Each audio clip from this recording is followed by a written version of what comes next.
Morning all of you. अपने पिछली class में समांतर श्रेणी के बारे में पढ़ रहे थे।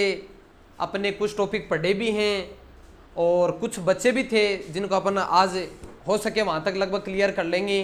तो देखो ध्यान से देखना, समांतर श्रेणी शॉर्ट में आपको पता है क्या बोलते हैं, एपी अर्थमेटिक प्रोग्रेसिव। समांतर श्रेणी देखो अपन ने सूत्र पढ़ा था कि किसी भी पद को ज्ञात करने के लिए 15वां पद, 18वां, 20वां, 22वां कोई भी पद अपने को पूछता है तो उसके लिए अपन सूत्र क्या काम में लेते हैं, an बराबर a plus n minus 1 into D. और यदि अंत से आपको कोई पद पूछ ले तो उसके लिए क्या करेंगे कि अंत से, जैसे 5वां पद पूछे, 10वां कोई भी पूछ सकता है, उससे अपन l minus n minus 1 into D ये सूत्र काम में लेते हैं। उसके आगे देखो क्या होता है समांतर श्रेणी में। आज अपन पढ़ रहे हैं छठा पॉइंट, समांतर श्रेणी में पदों का चयन। अब देखो पद नहीं समझे आप, देखो पदों का चयन ऐसे है कि पद, जैसे अपने को कोई एग्जांपल के द्वारा मैं आपको समझाऊंगा, ध्यान देना कि जैसे कोई समांतर श्रेणी है, जैसे 8, 10, 12, 14 इस प्रकार से कोई समांतर श्रेणी देती है आपको।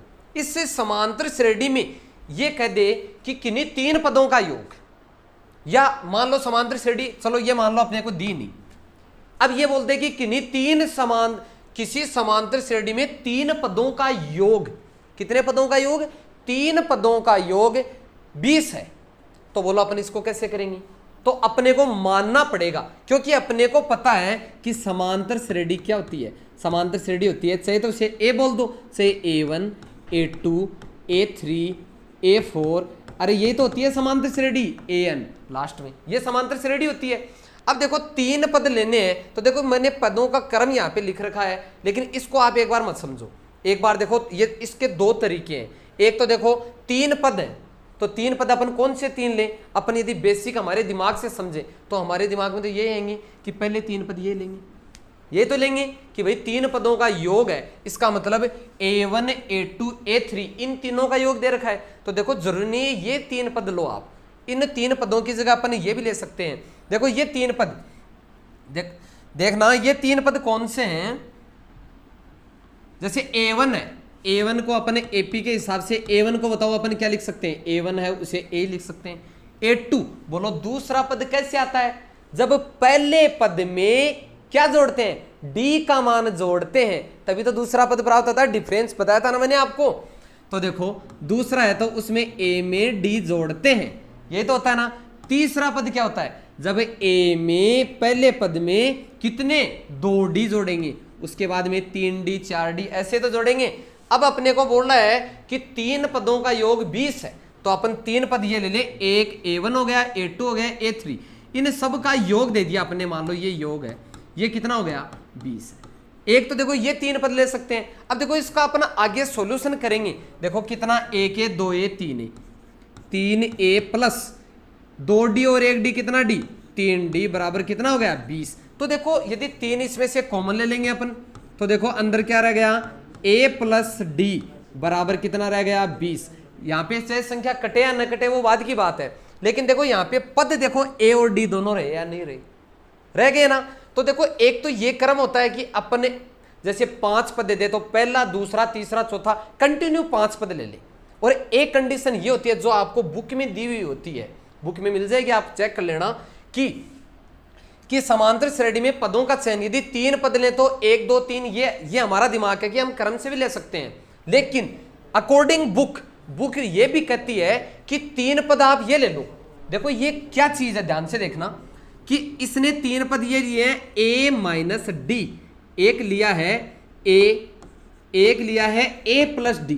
आपने इसमें कुछ कॉमन चीज देखी क्या, देखो ये D किसका है, इनको यदि इनका सबका योग कितना है 20 दे रखा है, तो मान लो इन सब का अपन योग करें 20। देखो ये मान लो अपने योग किया 20, तो देखो ये D किसका है प्लस का, ये D किसका है माइनस का। देखो D का काम खत्म हो गया, D तो कट गया, अब क्या रह गया 1A 2A 3A। देखो एकदम से इजी हो गया, 3A बराबर कितना 20, यहां से अपन डायरेक्ट A का मान निकाल सकते हैं। अब एग्जाम में आपको हो सके वहां तक कटने वाली संख्या ही देगा, ये A का मान यदि ना दे तो भी कोई दिक्कत वाली बात नहीं है, ये A का मान हो गया। फिर दूसरी कंडीशन दे, उसमें अपन डायरेक्ट मान लगा सकते हैं, आंसर निकाल सकते हैं। देखो यहां से अब देखो इसमें से ए और डी में कोई भी एक पद का मान नहीं आया और इसमें डायरेक्ट हमारे पास किसका मान आ गया, ए का। अब जैसे दूसरा इक्वेशन इस प्रकार का बने, वो तो क्वेश्चन में कंडीशन देगा हमारे को कि पहले पद का दुगुना दूसरा पद है या दूसरे पद का दुगुना है, वो दूसरी कंडीशन देगा, उसके हिसाब से उसमें ए का मान रखेंगे, डी का प्राप्त हो जाएगा और ए और डी का मान प्राप्त हो जाएगा। उसके बाद में अपने को जो भी पूछे उसका सॉल्यूशन हम आराम से कर सकते हैं। तो देखो इस ये पदों का क्रम है। देखो अब आप समझ जाओगे, जैसे अपने को 4 पद दे दे तो देखो 4 में देखो यहाँ पे यदि a माइनस 3d लिया है तो यहाँ पे क्या ले लिया, a प्लस 3d। अब पूछो क्यों, क्योंकि ये 3d यदि जोड़ेगा तो ये 3d से 3d क्या हो जाएगा, कैंसिल हो जाएगा। यहाँ पे ये माइनस d है और ये क्या रह गया, प्लस d है। अब बोलो 1a 2a 3a कितने a रह गए, 4a। मतलब सिर्फ कौन सा पद रहा, a वाला पद रहा, एक पद कट गया, इस कारण इसने ये पद लिए। और देखो इसमें जो अपन का क्रम था, अब मान लो कि क्रम में अपने को ये दे दे कि किसी एपी के 5 पदों का योग 100 है, तो अपन कैसे करेंगे, ध्यान से देखना। 5 पद कौन से लेंगे, चाहे तो ये 5 जरूरी नहीं है। देखो कई बच्चों के दिमाग में ये चल रहा होगा कि यहाँ पे देखो a minus D a plus D, अब यहाँ पे 3d ले लिया, क्या नहीं आया बीच में, 2d नहीं आया, ले सकते हो आप आराम से। यहाँ पे ये भी कर सकते हो कि a minus 2d a minus D और a प्लस डी और a प्लस 2d। अब देखो इन सबको अपन यदि ऐड करेंगे, सबको यदि ऐड करेंगे तो 2d से ये 2d कट गया, 1d से d कट गया, फिर भी क्या रहेगा, a वाला पद बचेगा। हाँ सॉरी, देखो अपन ने ये चीज 4 पद वाली है ना, देखो इसमें अपन ने ये चीज लिखी है कि a minus 2d a plus D a minus D a plus D a plus 2d। इसमें देखो ये 2d है, ये नहीं लेंगे अपन। इसमें यदि 4 पद हैं तो 3d लेंगे, क्योंकि यदि अपन क्रम से लिखेंगे कि a माइनस 2d फिर a माइनस डी, फिर क्या आएगा, a भी आएगा बीच में, फिर क्या आएगा, a प्लस डी भी बनेगा, फिर a प्लस 2d बनता है, इस प्रकार क्रम बनता है। तो देखो 3 पदों में ध्यान रखें कि 3 पदों में यदि a माइनस डी लिया, फिर a लिया, फिर a प्लस डी लिया, 4 पदों में अपन क्या लेते हैं, 4 पदों में लेते हैं a minus 3d a minus D a plus D a plus 3d। ध्यान रहे जो आपने माइनस का लिया है, 3d यदि माइनस का लिया तो 3d हमें किसका लेना है, प्लस का लेना है। और यदि 5वां पद लेते हैं तो 5वें पद में तो साफ साफ दिखाई दे रहा है कि बीच में a भी तो आएगा, क्योंकि नेगेटिव मान जब स्टार्ट होते हैं तो बीच में ये सिंगल a तो आएगा ना, क्योंकि d इधर माइनस के आएंगे और इस साइड में किसके आ जाएंगे, प्लस के। तो जो माइनस वाले हैं वो तो किससे, माइनस वाले हैं वो तो प्लस वाले से कट जाएंगे, और ये माइनस का 2d है, ये प्लस का 2d है, ये आपस में रह जाएंगे। तो ध्यान देना आप इस चीज का कि यदि 5 पद हो तो a minus 2d a minus D a plus D और a प्लस 2d। या इसका एकदम से इजी तरीका क्या रहेगा, इजी तरीका ये है कि यदि अपने को 5 पद दे तो direct a1 a2 a3 a4 a5 इन सब को भी अपन क्या कर सकते हैं, ऐड कर सकते हैं। इसके बाद में आगे वाला देखना, ये 6ठा पॉइंट हो गया। 7वां पॉइंट देखना, 7वां पॉइंट है समांतर श्रेणी में n पदों का योगफल।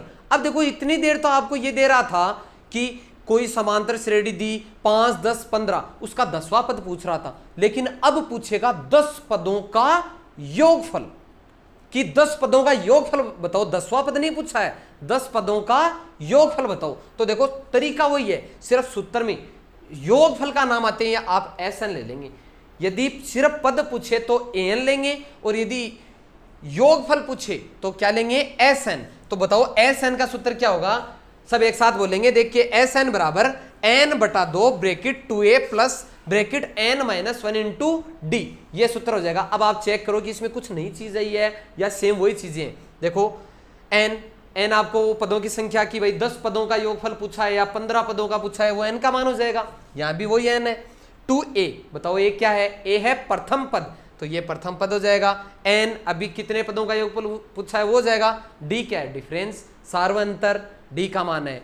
तो कहने का मतलब है वही चीजें हैं, सिर्फ फर्क कितना है, एक सूत्र का फर्क है। उसमें an बराबर a plus n minus 1 into D वाला फॉर्मूला लगा था, और इसमें सिर्फ आपको ये नाम दिखाई दे, योगफल नाम दिखाई दे, तो आप an नहीं लेंगे, an की जगह क्या लेंगे, आप SN वाला फॉर्मूला लगाएंगे।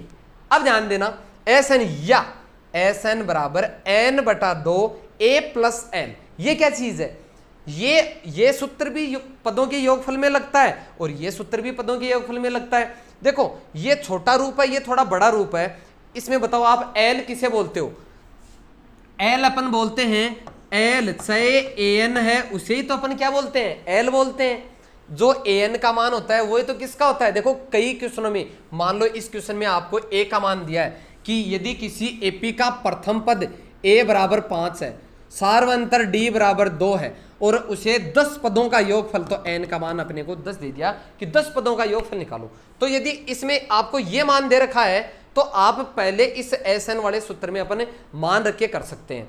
अब यदि आपको इसमें ए एन, आपको 10वां पद भी आपको यदि दे रखा है, मान लो इसमें ए एन का मान या एल का मान किसी क्वेश्चन में आपको डायरेक्ट दे, ऑलरेडी मान लो ए एन का मान आपको दे रखा है, ए एन का मान मान लो कि 50 है, 40 है, 20 है, जो भी है आपको ऑलरेडी दे रखा है यदि ए एन का मान, तो आप डायरेक्ट ये सूत्र लगा सकते हो। इतना बड़ा करने की जरूरत नहीं है।